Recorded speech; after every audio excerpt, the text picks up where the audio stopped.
వెంకన్న కొలువైన ఏడు కొండల్లో అద్భుతాలు అన్నీ నీ కావు.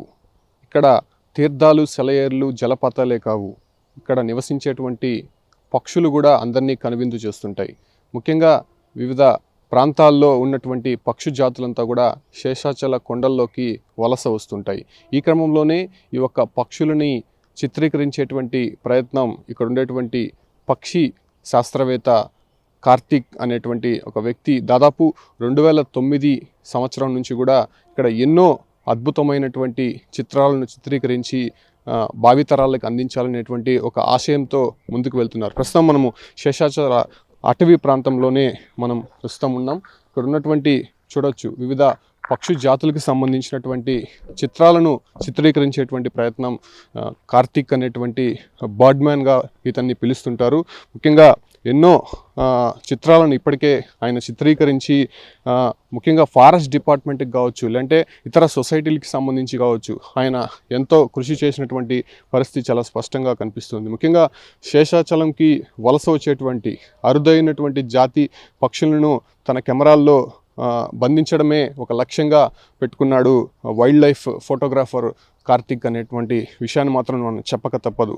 2009 సంవత్సరం నుంచి కూడా వివిధ జాతుల పక్షులపైన పరిశోధనలు చేస్తూ ఈ అరుదైన పక్షులని భావితరాలకు ఫోటోల రూపంలో అందించాలనే ప్రయత్నం అయితే మాత్రం చేస్తున్నారు. అయితే ఒక పక్షి నా లైఫ్ని వైల్డ్ లైఫ్ వైపు నడిపించేలా ప్రేరణ చేసినట్టు కార్తిక్ అయితే ఇప్పటికే చెప్తున్నటువంటి పరిస్థితి. ముఖ్యంగా మనతో కార్తిక్ ఉన్నారు. అంటే ఏంటి సార్, ఒక పక్షి మిమ్మల్ని అడవి వైపు మళ్లించినట్టయితే తెలుస్తుంది. ఆ పక్షి రూపంలో మిమ్మల్ని ఈ ఒక్క ఫోటోగ్రఫీ వైపు తీసుకొచ్చినటువంటి సందర్భాలు ఏంటి అసలు?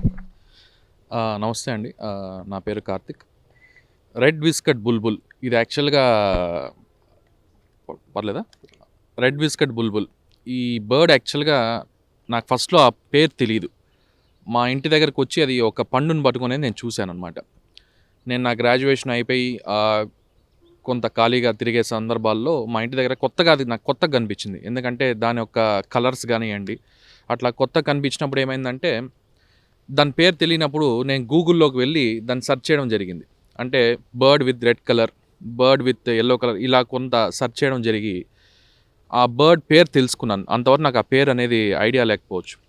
సో దాని తర్వాత తెలుసుకున్నాక డైలీ నేను ఆ బర్డ్ని అబ్జర్వ్ చేసేవాడిని. అంటే కొత్తగా అది వచ్చి దాని పేరుకి దాని మేట్కి ఆ పండును తినిపించేది. అది కొత్తగా ఉండింది.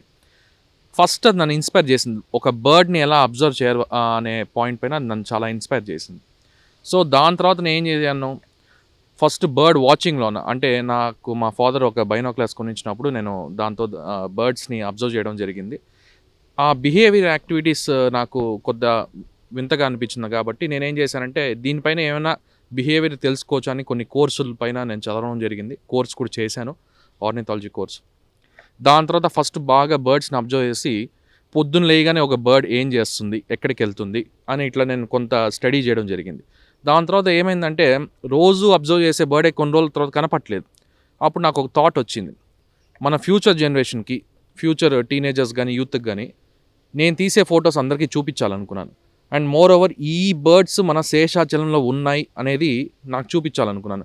రేపు మన క్లైమేట్ చేంజెస్ వల్ల లేకపోతే డిఫారెస్టేషన్ వల్ల, గ్లోబల్ వార్మింగ్ వల్ల ఉండకపోవచ్చు.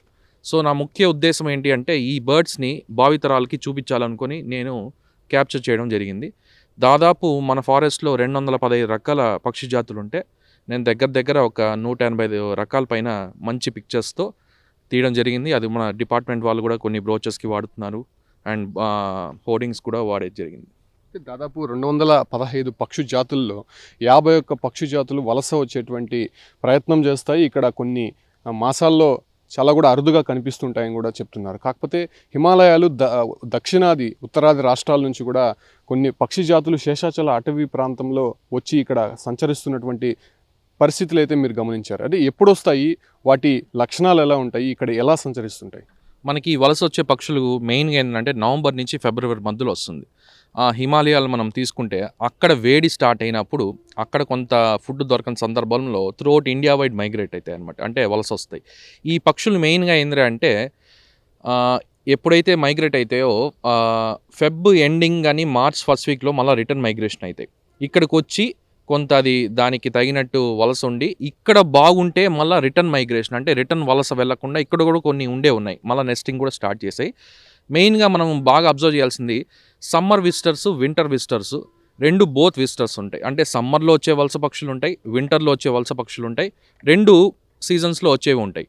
సో మనం ఒకటే నవంబర్ నుంచి ఫిబ్రవరి మధ్యలోనే మనం లెక్క వేయకుండా మనం మార్చ్లో వచ్చేవి ఉంటాయి, ఏప్రిల్లో వచ్చేవి ఉంటాయి, అలా సమ్మర్ అండ్ వింటర్ ఇవన్నీ మనం క్యాలిక్యులేట్ చేసుకుంటే చాలా రకాలు వస్తుంటాయి మనకి.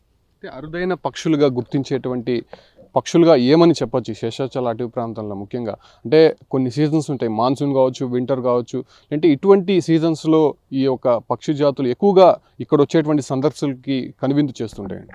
అవునండి, చాలా బాగుంటుంది. ఇప్పుడు మనకి ఆరెంజ్ హెడెడ్ థ్రష్ అనేది ఒకటి మనకి మైగ్రేటరీ బర్డ్, అది మామూలుగా సామాన్యం కనపడదు. అండ్ ఇంకోటి వచ్చి మనకి జాకబిన్ కుక్, ఇది అంటే జాకబిన్ కుక్కు అంటారు, అది ఎక్సలెంట్గా ఉంటుంది ఆ బర్డ్ కూడా మనకి. ఇంకోటి వచ్చి ఆ బర్డ్ వచ్చి వింటర్ విజిటర్, ఎప్పుడైతే వర్షాకాలం పడుతుందో మనకి rainy season, first rainy season visitor అది. అది మీరు ఒకసారి చూడొచ్చు మీరు గూగుల్లో కూడా. అది ఫస్ట్ వచ్చిందంటే మనకి రైనీ సీజన్ స్టార్ట్ అయినట్టు. కొన్ని ఇప్పుడు వైట్ వ్యాక్ టైల్ అనేది ఒకటి ఉంటుంది, అది రాగానే మనకి మార్చ్ అంటే సమ్మర్ సీజన్ ఇండికేటర్ అనమాట. అలా కొన్ని ఈ వచ్చే పక్షులు ఇండికేట్ చేస్తాయి కొన్ని, ఏది సమ్మర్ వస్తుంది, ఏది వింటర్ వస్తుంది, ఏది రైనీ సీజన్ వస్తుందని. చాలా కొంత అరుదుగా కనిపిస్తూ ఉంటాయి. ఇప్పుడు ఇండియన్ పిట్ట అనేది ఒకప్పుడు అంతమైపోతుంది, జాతి లిస్ట్లో ఉంది, కానీ ఇప్పుడు లేదు.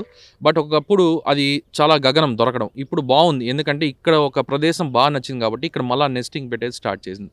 అలా మనకి ఇండియా వైడ్లో మొత్తం మైగ్రేట్ అవుతాయి బర్డ్స్ అనేవి. సో ఇక్కడ నేను అబ్జర్వ్ చేసిన పరంగా ఇండియన్ పిట్ట అనే ఒక ఎండేంజ్డ్ బర్డ్ స్పీషీస్, ఒకప్పుడు ఎండేంజ్డ్ ఇప్పుడు కాదు, ఆ రేషియో బాగా పెరిగింది. బాగా ఇప్పుడు ఆరెంజ్ షేడెడ్ థ్రష్ కానివ్వండి, గోల్డెన్ ఓరియల్స్ కానీ, ఇట్లాంటి మంచి మంచి బర్డ్స్ కానీ, ర్యాప్టర్స్ కానివ్వండి, బ్లాక్ ఈగలు, స్టెపీ ఈగలు, ఇలా కొన్ని బర్డ్స్ రేషియో బాగా, ర్యాప్టర్స్ రేషియో కూడా పెరిగింది. అండ్ గుడ్లగూబల్లో రీసెంట్గా మేము ఒక శేషాచలంలో ఫస్ట్ రికార్డ్ గుడ్లగూబ కూడా మేము కనుక్కోవడం జరిగింది డిపార్ట్మెంట్ వాళ్ళతో. నేను ఇంకా గోపి అనే వైల్డ్ లైఫ్ ఫోటోగ్రాఫర్, మేము ఇద్దరం దాదాపు 1 నెల రోజులు తలకోన శేషాచలం అడవి ప్రదేశాల్లో స్పాట్ బిలీడ్ ఈగల్ అవుల్ రాత్రిపూట మేము తిరిగి డిపార్ట్మెంట్ సాయం తీసుకొని దాదాపు దాన్ని రికార్డ్ చేయడం జరిగింది. ఇంకోటి మాల్టెడ్ వుడ్ అవుల్, అది కూడా మనకి శేషాచలంలో ఫస్ట్ రికార్డ్. అంటే ఆంధ్రాలో కొన్ని రికార్డ్స్ ఉన్నాయి, బట్ మన ఫారెస్ట్కి వచ్చేసరికి ఫస్ట్ రికార్డు. ఈ స్పాట్ బిలీడ్ ఈగల్ అవులు ఏపీలో 3rd రికార్డ్ అనమాట. మన ఫారెస్ట్లో ఫస్ట్ రికార్డ్ వస్తుంది శేషాచలం కింద. దాదాపు మేము చాలా కష్టపడ్డాం, కొద్దిగా రిస్కులు తీసుకొని 1 మంత్ నైట్ అంతా తిరిగి చాలా రిస్క్ తీసుకొని చేయడం. ఇలా మేము కొత్తగా కూడా కనుక్కుంటున్నాం. సాధారణంగా మీరు డిపార్ట్మెంట్ పోలేనటువంటి ప్రాంతాలకు కూడా వెళ్తుంటారు, నదులు కావచ్చు, సెలయేర్లు కావచ్చు, ఇలాంటి తీర్థ ప్రాంతాలు కూడా తిరుమలలో శేషాచల అడవి ప్రాంతంలో చాలా కూడా కనిపిస్తుంటాయి. అంటే మీ వర్క్ ఎలా ఉంటుంది? అంత రిస్క్ తీసుకొని ఆ ప్రాంతాల్లోకి వెళ్ళి తీసినటువంటి ఫలితాలు ఏమైనా మీకు దక్కాయి అసలు? చాలా చాలా అండి, ఎందుకంటే మనకి శేషాచలం ఇప్పుడు చిత్తూరు నుంచి కడప వరకు ఉందన్నమాట. ఈ మొత్తం మేము తిరగడం జరుగుతుంది. ఎందుకంటే ఒక్క ఏరియాలోనే మనం ఎక్స్ప్లోర్ చేయకుండా మొత్తం చాలా రిస్కులు తీసుకొని అక్కడ ఏమైనా బర్డ్స్ ఉన్నాయా. ఇప్పుడు ర్యాప్టర్స్ అనుకోండి, ఇప్పుడు ర్యాప్టర్స్ అంటే గద్ద జాతికి చెందినవి, అది టాప్ మోస్ట్ హైట్గా ఉండే ట్రీస్లో చూడాలి. అప్పుడు మనం దాన్ని ఏం చేయాలంటే కొండ చివర్లో ఉండే చెట్లకు మనం ఎక్కాలి. అంటే ఆ కొండ ఎక్కి ఆ చివర్లో చూస్తే ఆ టాప్ రేంజ్లో కూర్చో ఉంటాయి అన్నమాట. సో ఆ ట్రెక్కింగ్ లాగా మేము ఎక్కడం, కొన్ని రికార్డ్ చేయడం కూడా జరిగినాయి అన్నమాట.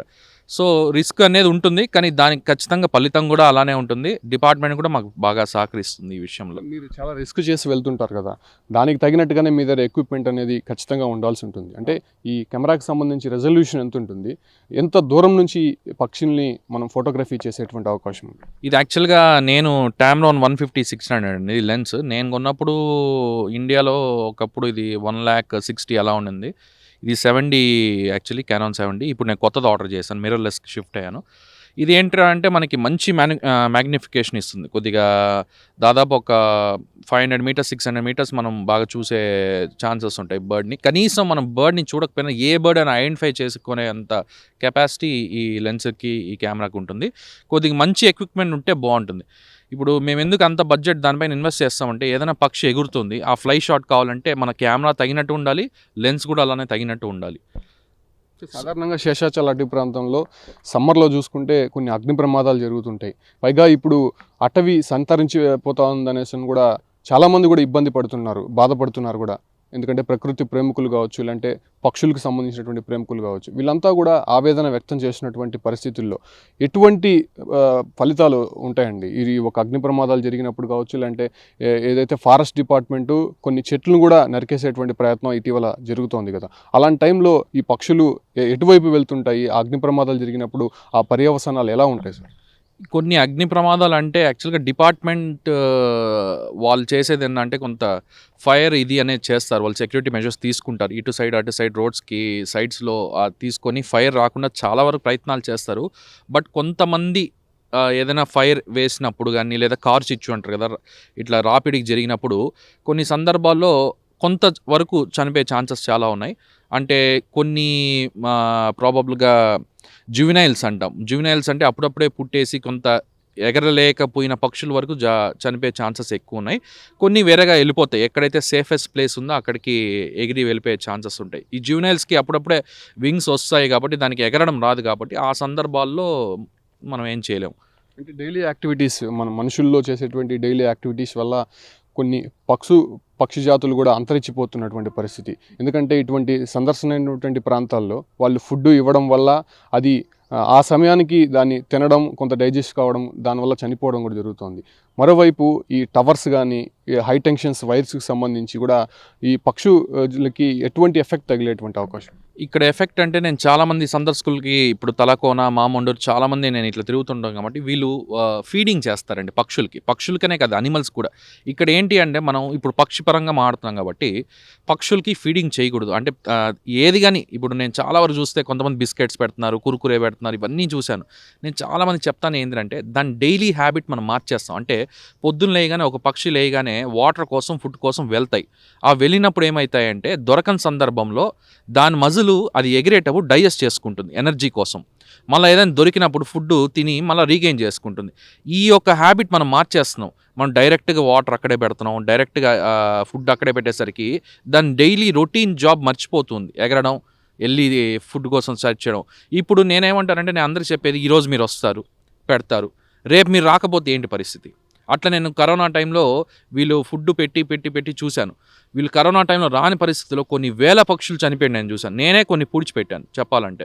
ఇలాంటి సందర్భాల్లో ఏమంటే వైల్డ్ లైఫ్కి మీరు ఏ వైల్డ్ లైఫ్ కానీ ఫీడ్ చేయకూడదు. అనిమల్స్ మన బర్డ్స్కనే కాదు, అనిమల్స్ కూడా కొన్ని సందర్భాలు ఇప్పుడు మామండూరు కానీ, తలకోన కానీ కోతులు విపరీతంగా మనం పీకుతాయి, ఏమున్నా కూడా లేకపోయినా. ఎందుకంటే మనలాంటి వాళ్ళు పెట్టడం వల్ల దానికి సడన్గా పెట్టడం ఆపేస్తాం కదా, ఆపేసిన సందర్భాల్లో అటాక్ చేయడం స్టార్ట్ చేస్తాయి. సో అలాంటి టైంలో మేము ఎప్పుడు కానీ వైల్డ్ లైఫ్ పరంగా ఫారెస్ట్ డిపార్ట్మెంట్ కానీ హోర్డింగ్స్ ఎప్పుడు కానీ పెట్టుంటారు, డోంట్ ఫీడ్ వైల్డ్ లైఫ్ అనే పాయింట్ పైన మేము రైస్ చేస్తున్నాము. ఇంకోటి ఎప్పుడు తెలియని విషయం ఏంటంటే, చాలా ఇది ప్రేక్షకులకు అందరికీ తెలియాల్సిన విషయం ఏంటంటే పావురాలకి ఫీడింగ్ చేస్తారండి. మీకు తెలియని విషయం ఏంటంటే లంగ్ క్యాన్సర్ వస్తుంది. పావురాలకు దయచేసి ఫీడ్ చేయకూడదు. ఎందుకంటే ప్రతి ఒక్క బర్డ్ ఒక వైరస్ని క్యారీ చేస్తుంది. ఏ బర్డ్ అయినా తీసుకోండి, మనకు తెలియకుండానే అది ఎప్పుడైనా డస్ట్ ఇదిలించుకున్నప్పుడు ఫైన్ డస్ట్ అనేది వస్తుంది. ఆ డస్ట్ మనం పీలుస్తాం, మనకు లంగ్ క్యాన్సర్ వస్తుంది. పావురాలకు కానీ ఏ బర్డ్కి కానీ మీరు ఫీడ్ చేయకూడదు. వైరస్ అనేది మీకు తగిలి మీకు హెల్త్ ఇష్యూస్ వస్తాయి. So most of the time మనం ఏం చేయొచ్చు అంటే, నన్ను కొంతమంది క్వశ్చన్స్ అడిగారు, ఏమని, సార్ మేము నీళ్లు పెట్టచ్చా, మార్చ్ కదా అంటే ఎండల్ నీళ్లు పెట్టండి మంచిది, మీ దీనిపైన నీళ్లు పెట్టండి, నీళ్ళు వచ్చి తాగుతాయి. ఫుడ్ అదంతకు అదే వెతుక్కోవాలి, అదంతకు అదే పోయి ఇన్సెక్ట్స్ తినాలి, అదే గింజలు తినాలి. ఇంతకుముందు మనం టవర్స్ అనే విషయం కూడా మాట్లాడుకుంటే చాలామంది ఈ సెల్ ఫోన్ టవర్స్ వల్ల మన పిచ్చుకలు వెళ్ళిపోతున్నాయి ఇవన్నీ. అంటే ఈ సెల్ ఫోన్ టవర్స్ వల్ల కాదండి, అది కొంత శాతం తీసుకుంటే మన కల్చర్ డిఫరెన్స్ వచ్చింది. మనకు ఒకప్పుడు పెంకుటిళ్ళు ఉండేవి, పూరేళ్ళు ఉండేవి, అంటే మనకి దూలాలు ఉండేవి. అక్కడ నెస్టింగ్ ప్లేసెస్కి సేఫ్ సైడ్గా పక్షికి ఏదైతే సేఫ్ కనిపిస్తుందో అక్కడ వచ్చి నెస్ట్ చేసేది. ఇప్పుడు మనకు అన్ని కాంక్రీట్ బిల్డింగ్స్, అపార్ట్మెంట్స్ అయ్యేసరికి హోల్స్ దొరకపోవడంలో, అండ్ ఇంకోటి దానికి ఎక్కడ సేఫ్ లేకపోవడం, దగ్గర పోయి విలేజెస్కి వెళ్ళినాయి కానీ సెల్ ఫోన్ టవర్స్ అనేది రాంగ్. సో ఫైనల్గా డిపార్ట్మెంట్ ఎలా సపోర్ట్ చేస్తుంది సార్? వాళ్ళతో కలిసి కూడా మీరు కొన్ని ఫోటోగ్రఫీస్ కూడా చేసినటువంటి పరిస్థితి ఉంది, మీకు ఎలా సపోర్ట్ ఉంది? డిపార్ట్మెంట్ నుంచి 100% సపోర్ట్ ఉందండి. 100గా చెప్పాలంటే మనం 1000% సపోర్ట్ ఉంది. వీళ్ళు ఇప్పుడు నాకు కానీ పర్మిషన్ ఎక్కిపెట్టి ఇన్ని నేను కలెక్ట్ చేసి చూపించే వాళ్ళం కాదు. అండ్ మోర్ ఓవర్ డిపార్ట్మెంట్కి పేరు వస్తుంది, మాకు పేరు వస్తుంది, మాకు గ్రేట్, మేము ఇట్లా డిపార్ట్మెంట్ వర్క్ చేస్తున్నాం అనే పరంగా. అండ్ మోర్ ఓవర్ ఇంకోటి, మేము ఎక్కడికి వెళ్ళాలన్నా కూడా వాళ్ళు ఖచ్చితంగా మాకు సెక్యూరిటీ ఇచ్చి పంపిస్తారు, ఒక జీప్ అన్న ఇచ్చి పంపిస్తారు. మాకు సాయశక్తిలో వాళ్ళు హెల్ప్ చేస్తున్నారు కాబట్టి మేము ఇంత చేయగలుగుతున్నాం. సో ఈ విధంగా భావితరాలకి ఇక్కడ ఉన్నటువంటి పక్షుల జాతులని చూపించాలనేటువంటి ఒక లక్ష్యంతోనే తాను ముందుకెళ్తున్నాను. 2009లో ఒక పక్షి నన్ను ఈ అటవీ ప్రాంతం వైపు నడిపించింది. అప్పటి నుంచి కూడా ఇక్కడ దొరికేటువంటి వివిధ రకాలైనటువంటి పక్షులను నేను ఫోటోగ్రఫీ చేస్తూ అదేవిధంగా డిపార్ట్మెంట్కి కూడా కొన్ని అందిస్తున్నటువంటి పరిస్థితి ఉంది. ఇప్పుడు ప్రజెంట్ ఉన్నటువంటి పరిస్థితుల్లో అంటే భావితరాలకి అందించాలనేటువంటి లక్ష్యంతో నేను ముందుకెళ్తున్నాను కాబట్టి కొంత ప్రజల్లో కూడా అవగాహన వచ్చి పక్షుల పట్ల ఎలా వ్యవహరించాలో తెలుసుకోవాలని చెప్పి కూడా ఇక్కడ నుంచి బర్డ్మెన్ కార్తిక్ సూచిస్తున్నటువంటి పరిస్థితి ఉంది. వీడియో జర్నలిస్ట్ మణికంఠతో ఉమాశంకర్ RTV తిరుపతి నుంచి.